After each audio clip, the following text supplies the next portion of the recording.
What's around, everyone? This is going to be your tarot card reading for the eclipse that we had, right? So it's been some days now since the eclipse.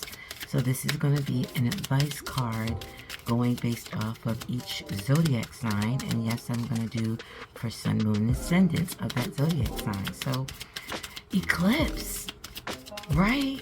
So they both was in Taurus at that.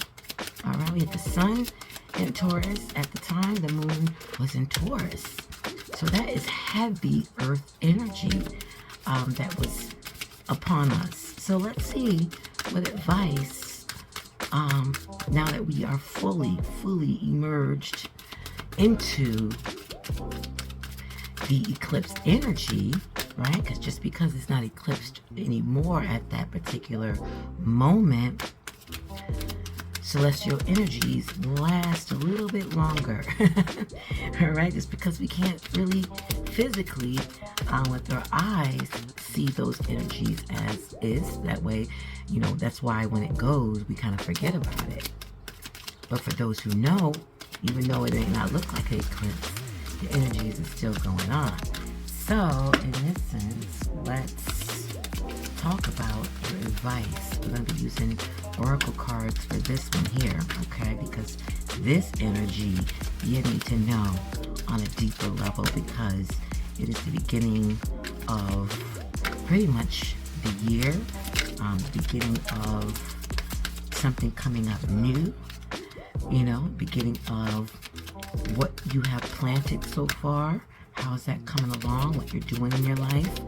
What changes and plans you have made? How that's going? Things that you have detached from.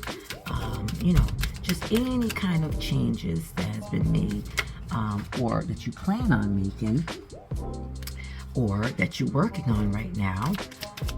This is going to be the advice card. This can be applied to your relationships. This can be applied to your business. This can be applied to your career. This can be applied to soulmates, twin flames, love lives, whatever you want to apply it to.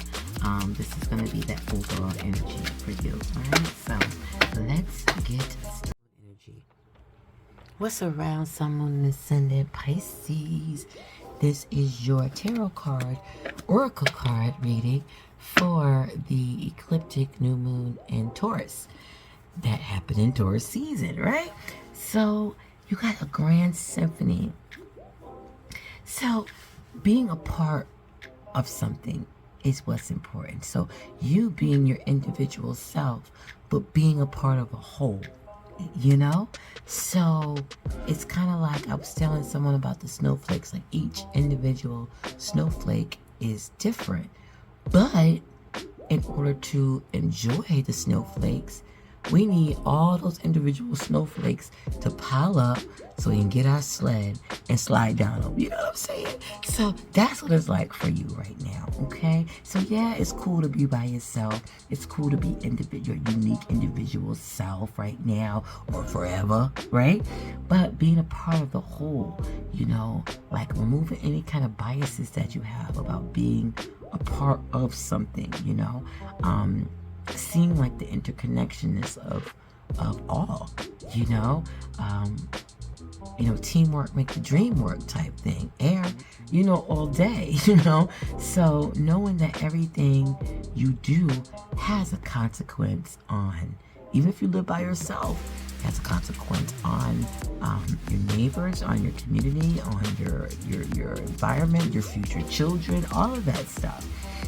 So definitely start thinking about having like a unity consciousness, you know, not a separation consciousness.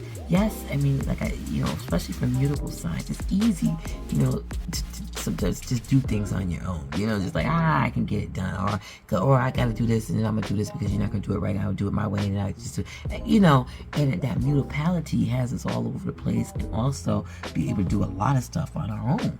You know, and Pisces, you guys are very, very creative, imaginative people, so I can only imagine. But right now, you're invited to step back and see the bigger picture until your individual part has become a whole. like you're on stage. You're not doing a one-man or one-woman show.